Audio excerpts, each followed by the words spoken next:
Hi guys, once again welcome back two days video అండి. So ఈరోజు అయితే నేను ఫస్ట్ లెసన్ మనకి ఏదైతే ఉందో మ్యాథ్స్ మెథడాలజీలో దాంట్లో ఇంపార్టెంట్ది చెప్తున్నానండి. సత్య నియమాలు. ఈ షార్ట్ వీడియో చేస్తానని ఆల్రెడీ మెన్షన్ చేశానండి. లాంగ్ వీడియోస్ పార్ట్ 1 పార్ట్ 2 అయిపోయాయి.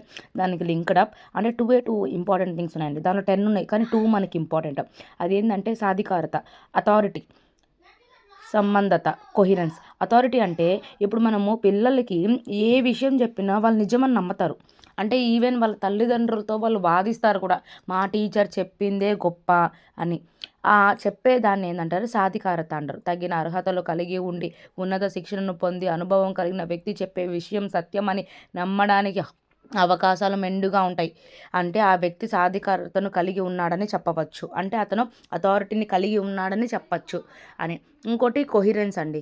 కొహిరెన్స్ అంటే ఒక విషయం సత్యం అని నిరూపించడానికి అవసరమైన అన్ని వాస్తవ సాక్ష్యాలను ఒక క్రమ పద్ధతిలో ప్రదర్శించి చూపడాన్ని కొహిరెన్స్ అని అంటారు, సంబద్ధత అంటారు. అంటే ఇక్కడ ఏంటంటే ఒక విషయం ట్రూత్ అని చెప్పి చూపించడానికి, అంటే the sun rises in the east అని చెప్పాము.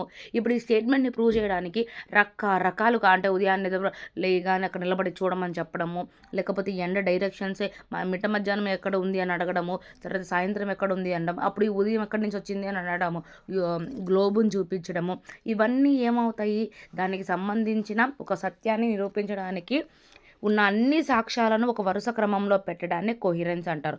అథారిటీ అంటే అన్నీ తెలిసిన ఒక వ్యక్తి ఒక విషయం గురించి చెప్పడాన్ని మనం అథారిటీ అంటాం. అంటే సాధికారతను కలిగిన వ్యక్తి అని చెప్పడం. సో ఇక్కడ సాధికారత, అథారిటీ అనేటివి సత్య నియమాల్లో చాలా ఇంపార్టెంట్ అండి.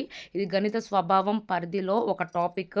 సో ఇందులో 10 ఉన్నాయి. అంటే వరుస క్రమం మీద ఆధారపడి ఉంటుంది, ఏకకాలం నియమం, అవన్నీ. వాటి అంత ఇంపార్టెంట్గా ఏమీ లేదండి. ఈ రెండింటి విందాం. కావాలంటే 2018లో వచ్చిన బిట్టు కూడా మెన్షన్ చేశాను చూడండి. వాస్తవ సాక్ష్యాలను ఒక క్రమ పద్ధతిలో ప్రదర్శించి ఒక విషయం సత్యమని నిరూపించడానికి సూచించే గణిత సత్యం ఏది? సో మనం ఇక సంబద్ధత, కొహిరెన్స్ అందుకనండి.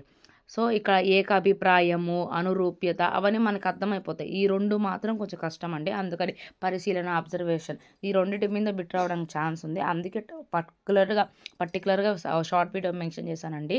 సో కొంచెం సపోర్ట్ చేయండి. మీ సపోర్ట్ నాకు చాలా అవసరము.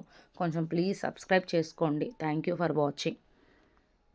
అదేవిధంగా ఈ వీడియో అనేది పార్ట్ 1, అంటే గణిత స్వభావం పరిధిలో మ్యాటరే అండి. ఇది కూడా దాని నుంచి వచ్చిన టాపిక్కే.